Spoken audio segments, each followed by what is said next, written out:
Hello, you amazing friends. This is Edward, and I'm so honored to grab the powerhouse Rumana Khan for a live. How you doing today, Rumana? Thank you for having me, Ed. Always good to see you and always good to have a chat.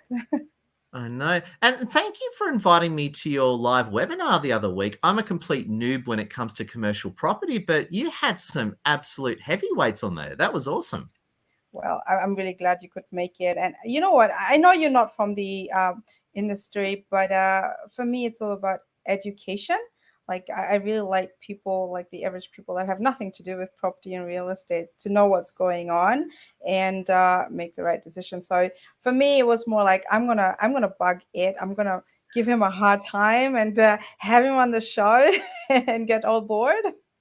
No, it was actually really good. I was actually so I was actually getting ready for my Zoom that night, and I was sitting there on my phone at the same time. And what was funny is I knew half the people on there, all the Middle Eastern property guys you had on there. So there you go. Yes, they have taken over the industry. I know yeah. I'm one of the few Middle Eastern guys who's not in a property, so I'm totally counterculture in that one. Don't say you're not. It's they have this saying, right? You mingle with the kind of people, and then you become one of them. So So you're true. right. And I'm glad I'm mingling with you. And Ramona, now, just for our friends around the world, if you've just come in, like, share, and comment. But Ramona, tell us a bit about you. What do you want to know? I am just Anything. another mother of two, trying to run my business and building my home and dealing with clients, dealing with developers, builders, real estate agents, properties, land subdivisions, town planners, councils, everything that has anything to do with property. And yeah, I have no idea where my day goes. But yeah, in terms of business, that's what I do on a daily basis. However, background wise, my background's actually structural engineering. So I did my master's from the UK. And Wow. yeah, it was Because exciting in the beginning. because on that note, I don't know if I told you this, but when I started off in the Australian Army, I was actually a combat engineer in the Australian Army. So that's where I started out. Engineer to engineer, Ed. There you go. Now, in all honesty, mine's not as glamorous as yours. Mine's really just been covered in dirt, digging holes, painting, carrying barbed wire everywhere. So it wasn't as glamorous as you studying in the UK. I can tell you that. It's got nothing to do with glamour. It as long as the building stands up, and that's actually those kind of people that make it stand up. That's what's important. It's easy to stay indoors, sit in an office and at your desk trying to get your designs done, but the real world is very different. Nothing on paper is actually built in real life. So a good engineer is mostly on site, knows how to deal with the dirt and the little details to make a building stand up. So hats off to you as well. But yeah, so I did that for almost like a decade in London. I lived there. I enjoyed the whole hustle and bustle of living there. At some point, I got tired of the tubes and the delays on the in the underground. It just I've heard.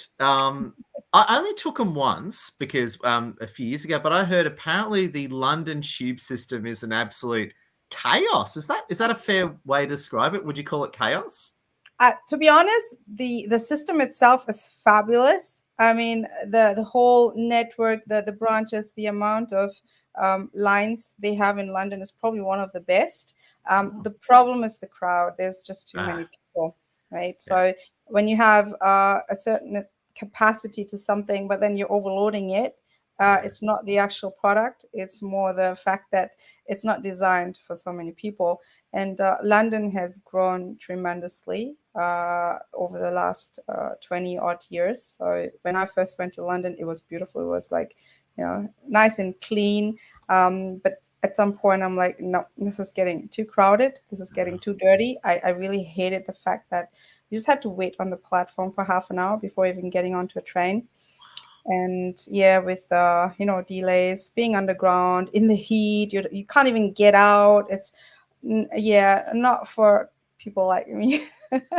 It's funny you say that because So because just so you know, I don't drive that much. So we got a family car, but I personally sold my car and I just Uber and take public transport. And getting rid of my car was the best thing I did, save for the family car, which is important, right? Anyway, and what was funny was I took a train to the Central Coast to run a meetup, and for whatever reason, I just took quick. The train was empty. It was just literally Edward's ear taking the train to the Central Coast, about a 1.5 hour transport, and I was going to be picked up on the other side. Anyway, I took all these cool photos of the train outside the window. I shared it on LinkedIn, and it went viral. Got over 10,000 views, and all these people were saying, "My God, is that what a train looks like in Australia?" Oh, like this is awesome. This is like someone said it's like flying Emirates compared to what we're doing. And I'm like, well, it's just a stupid Yeah. train. But in my mind, what a stupid train is it gave me a bit of a reality check on how good our rail system is in Australia. I think Australia is just fortunate to be so large. We have a lot of land, and the population in relation to that land is quite small. So quite fortunate in that way. So I think I personally think the London rail network and underground system is a lot more advanced, but it's not designed for that amount of people. So I think if you took all of that population from the UK and dumped it here in Australia, you'd see the difference. Um, it's yeah, and sitting on a nice train, with the scenery outside, you're going from one city to another. You get the same thing in the UK as well. Like if you're going from say London to, I don't know, on by train to Scotland or something, it's beautiful to look out. You see the cows, the sheep, and whatnot. It's funny you say that because I went there just before I met Lassie. Actually, before I met wonderful Lassie, I went to actually one of my mentors, Stephen Thomas. I actually went there for a month to the UK, and it was life changing. And I actually took the train from London to Weymouth, Weymouth in the southwest. I think, yeah, Mhm. southwest Weymouth. And it was exactly that. The moment London's lovely, but when you leave London, it's like you're in a different reality. Just cows, greens, and it's like Yeah. this place is amazing. So it's kind of like the UK is funny. It just crams everyone into a city. Then you just got land, city, land. They're not into spreading out their cities that much. I've noticed. Yeah, especially around London. I think London's probably the worst. You go to Birmingham, it's not that bad. I haven't been to Manchester myself, but yeah, it's really just that London bit. But Yeah. I suppose it's with every sort of major capital Yeah. city. So, So. so that brings me the obvious question. So you left London, which I understand. What made you go into property? How did that happen? What made you say, that's it, I'm done with engineering, I'm now a property leader? What made you do that, Romana? I have to go back to my childhood for that, Ed. Please, please. So this is going to turn from a live into a therapy session. Just kidding. Go for No, look, I was probably around whatever 6, 7 or something, and I used to have lots of fun, playing in the Black Forest. I grew up in Germany's Black Forest with beautiful pine trees. I mean, I still remember the smell. But I used to build houses with like hay, and inside my house also it was all about getting a blanket, making a tent inside over the table or over the sofa, and just never letting anyone else sit. But it was all about that, domestic, like I want to build something, I want to build a house. So that building mind was always there. And the older I grew, it was about, okay, I want to be able to actually design and build it myself when I grow up. So I want to have my dream house designed and built by me. And what do I need to do for that? So we had these not open homes. It was open days with employers where you go and sort of explore what they do. So I at high school went spent most of my summer holidays with working as a unpaid volunteering student, trying to learn what it's like to be on site. I worked in a Mercedes Evo bus site where they painted. It was like an industrial shed that was being constructed for buses that would then get painted before they are released to public. So I was there, so up and down ladders and things like that, and I didn't quite like that side. And Mm. then I thought, okay, what am I going to do? Yeah. um, I got into designing, so I decided to become a structural engineer because, as a student, when you're 16, uh, obviously you need more education to become a designer, design it and build it. So that's how I ended up in the UK. I wanted an architectural and structural engineering background, so I'm not a pure engineer. I wanted that fusion between design and construction to understand the aesthetic part of it, but also be able to have that knowledge to actually build it. So, yeah. Funny you say that. The biggest thing that I've learned is the people that have a foot in both camps are usually the most powerful. That's the biggest thing that I've found. It's very easy. All industries, including engineering, I find the people that have a foot in both camps are usually quite good because they can see the more overall big picture and make better management decisions. Yeah, sometimes, yeah, I agree and disagree in a way because you have to know your limits, right? You have to know how much can you actually do, how Yeah. many traits can you Yeah. put into one person, because sometimes the expertise then sort of vanishes from Yeah. the picture, right? So I was lucky in the sense that it was an initial design course, but then it went into more in detail with the engineering part. So I think a good engineer can definitely look at a design aesthetic, but if you're just having the design part, you're not going to go and be able to build the actual house. And that's what I did. But yeah, so I did my master's from the UK. I got chartered in the UK as well. Wow. Worked with some major design consultants, WSP in the UK.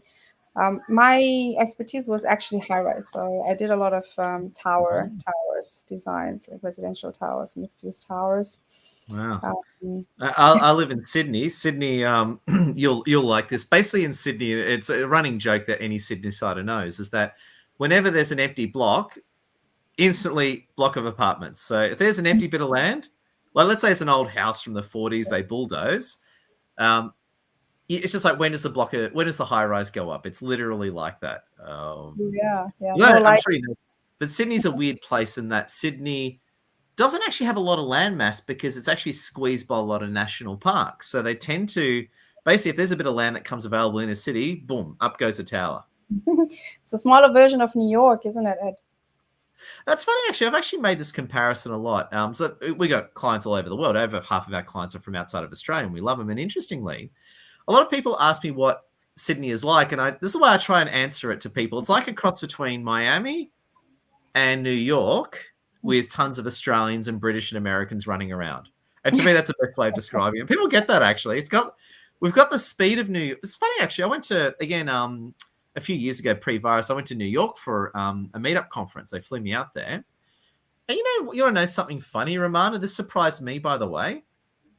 Sydney is a faster paced city than New York because I was just walking down the street in New York and I was always, and this is like the CBD, like Manhattan Island. I'm always overtaking people. I'm like, what the hell? Like, you're all so slow and dumb. And it's like, and everyone said, Ed, what's wrong with you? Are you on speed or something? It's like, no, I'm just from Sydney, dudes. And they're like, man, Sydney sounds like, and Sydney's faster paced than New York. It totally surprised me pre-virus. I've been to New York too, and half my family lives there. Oh, I wow. I love Manhattan. I love the lights and everything. But you're quite right. I haven't seen many people on the streets in Manhattan. But saying that, it actually changes what time of the day you are actually visiting Manhattan, right? So if you're in the main rush hour time, it's going to be flooding with people that are in Yeah. a rush. And on a weekend, it's completely a ghost town. So I Wow. guess it depends, who you are. In Sydney, what I love about Sydney and Australia, it's such a good mix. There's no like, oh, this is the business district or this is the, tourist district. Everything is entangled and it's a good mix of people walking around. And I think that's probably why you feel it's so fast paced because there's so many people there, and you don't know if it's a tourist, you don't know if it's a working person or whatever. Whereas London is very similar to New York. If you're like in the city of London during a work week, at the right time, super busy. Wow. I was going to ask you, so you live in Melbourne these days, I understand. You're a proud Melburnian. Is that right, Romana? Yes, I love Melbourne. So, I'm from St Kilda, don't you? I'm a Melbourneian originally. I'm from St Kilda. You are? I How am. can I'm you from leave St. Kilda Beach and move to Sydney? Come on, Ed. Oh, there's a long story to it, and a lot of mistakes made on my part. Like, I was a homeless veteran. I was a homeless veteran, and it was a stack of bad decisions that all put me in that position. But no, St Kilda was wonderful, and it was a lovely place. And but I gotta say, I love Melbourne. I love St Kilda Beach, and of course, I love Lygon Street. Isn't Lygon Street utterly delightful? It is. I love the food. Now, I just want to ask you, right? And I gotta say, I love the insights. And just to our people watching, if you're watching a live, thank you. Feel free to say hello on the chat. Please like, share, and comment. If you're watching the recording, make sure you connect with Rumana Khan. So I want to ask you, what are you exactly working on these days? I mean, you're a buyer's agent, you're a property expert, you know a lot about residential and commercial property. How is it you actually help people? So if someone's watching this and they want to get in a property, how do you actually help them, and what do you do with those legends? Yes. The thing is, I do a bit of everything. So I probably didn't quite touch on the base of why I went from engineering to real estate. But I moved to Australia about 8 years ago. Sorry to interrupt. Alexander Kittle is on Facebook and he says, "Hello, Edwin Romana. Alexander, we love you. Hi, We love Alexander Alex. Kittle." Sorry, continue. No, that's cool. Yeah, so I mean, 8 years ago when I moved to Australia, I got married, by the way. That's why I moved here. Um, You I, married a I, handsome Australian man, did you? I did. He's not here at the moment. Unfortunately, he's stuck in India right now.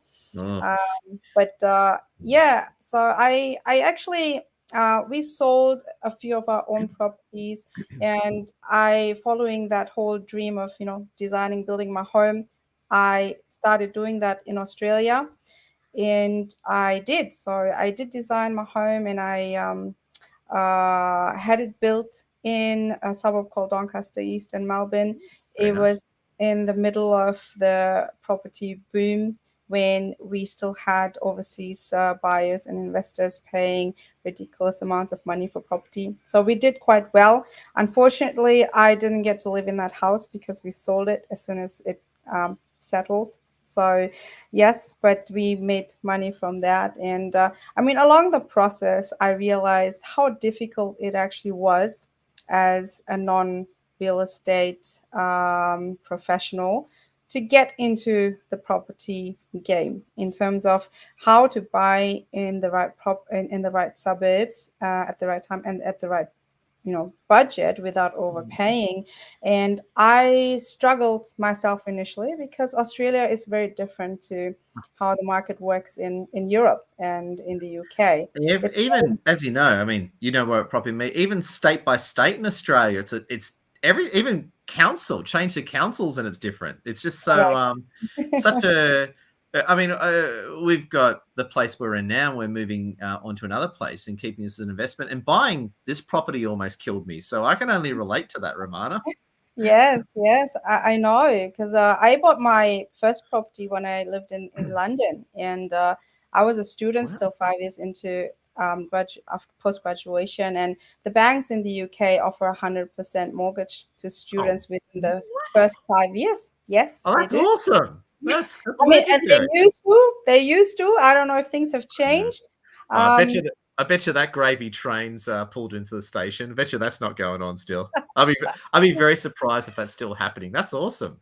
Yes, so it was quite, I mean, for young couples or Oh, young singles that don't want to, pay ridiculous rents in London in particular, it was great. But in Australia, sorry to interrupt, Romana. We've got Mhm. Justine Rosabella Jimenez on LinkedIn. She says, "Such a wonderful and sensational conversation you have here, Edward and Romana." So, hey, Justine, great seeing you. Thanks, Justin. Awesome comments there. Glad. Yes, sorry, please continue. I'll interrupt with comments, but please continue. Yeah. No, that's good. I like interruption. Yeah, so the last 8 years that I've been here in Australia, I've seen people, oh, I don't have enough deposit. It's, we need serviceability. What's serviceability? Yes, we do need serviceability. Everyone knows you have to pay back a mortgage, Mm. but the actual initial getting onto paying that deposit is a major struggle, because you do have It's to a have big quite a bit problem. of cash. Yes. And the average salary owner, I mean, why house and land packages in Melbourne in particular, or Australia, is so popular amongst the, lower income sort of range populations, because they're affordable. They are in new built communities, so it's easier to get onto the property ladder. But even then, the whole idea of buying property is about making getting your home to increase in value, right? You are buying a house for yourself, for your children, to be eventually having a home without a mortgage. But for that to happen, Ed, you need to buy in the right suburbs. You need to buy the right property. If you're buying an apartment in an area where predominantly families live, that are homeowners, your apartments either not even going to get tenanted, and that value of that apartment's not going to go up in price over the years. So, I mean, the idea is to make sure that you are educated enough to find the right type of property. On The, that note, you're going to love this. One of my friends, before I met you, one of my friends and old clients, who's a property expert, when I went to buy the property I'm in now, and we're going to turn to investment property, I got her to help me.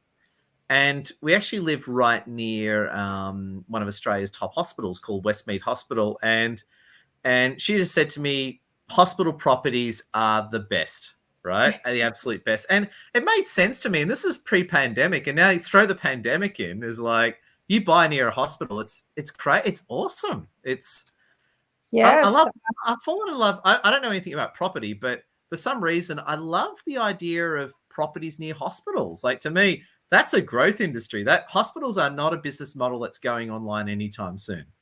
I'm not sure if you've been present as a ghost in my last few days conversations, Ed, but this is exactly what we've been talking about the last 3 days. So I'm not incorrect. So I'm not wrong, am I? I'm not incorrect because I could be wrong. Not at all, not at So all. am I on the money? Am I thinking correctly? Yes, you are. Okay, good, good. I just want to hear it from you. Thank you. That's Yeah. awesome. No, I actually partner with a few developers, as I said. So there's one in particular here in Melbourne that have or are going to be constructing a huge, massive, state-of-the-art apartment development very near to Austin Hospital here in Melbourne. Wow. And the idea is to and that's already happened. So a lot of nurses, like medical staff, and the high-end sort of penthouse type styles apartments have been sold to surgeons. And the idea is to have staff that do really long, what do you call them? Shifts. That's the Yeah, word. shifts. Long shifts, double shifts.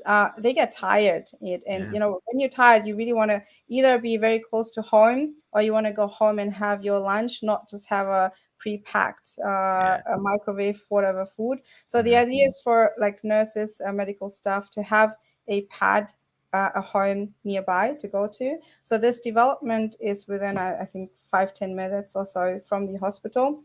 There's a station near the hospital, so commuting is possible, but you still want to be able to be very close to home, especially Oh, when you have young children or whatever. Now, that's one type.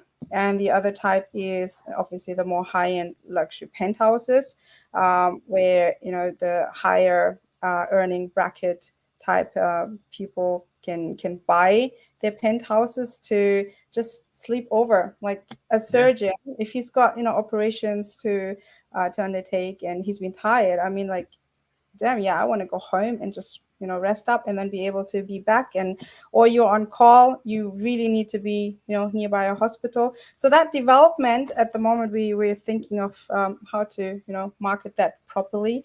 And actually, I think it's an amazing opportunity, especially at the moment where apartment prices are very low because of the COVID situation.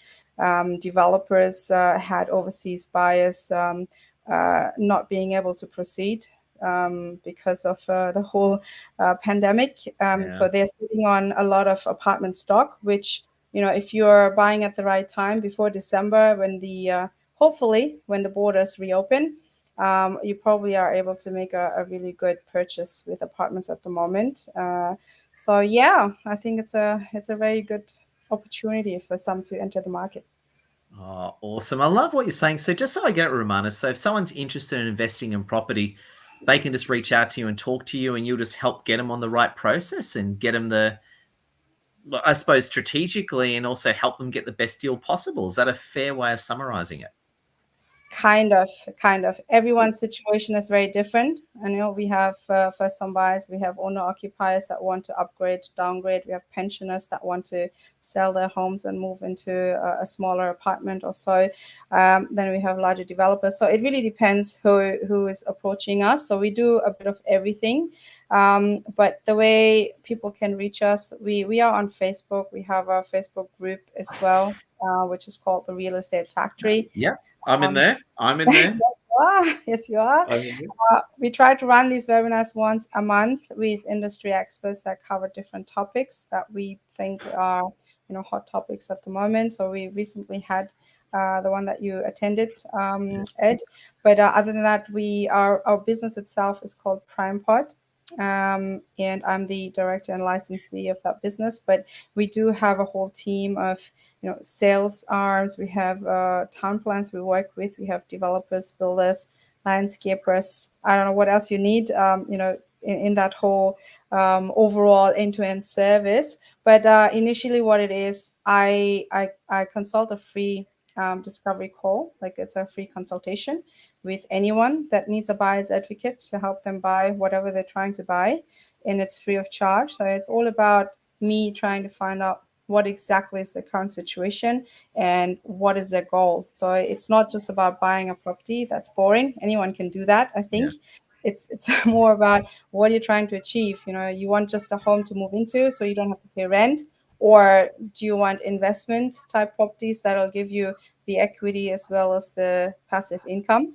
So different things, and based on that, we will talk about how much it actually costs for me to get involved, how long it'll take me to get involved. And I'm just letting you know there's a lot of different types of clients. We have $100 million clients, but then we've also got the $500,000 clients. So there's no one answer to that, Ed. But if people want to have a chat, initial chat, you can call me on 0415 447 416. That's my direct mobile, or find my details on Facebook under my personal one, Rumana Khan, or jump on the Real Estate Factory and email me.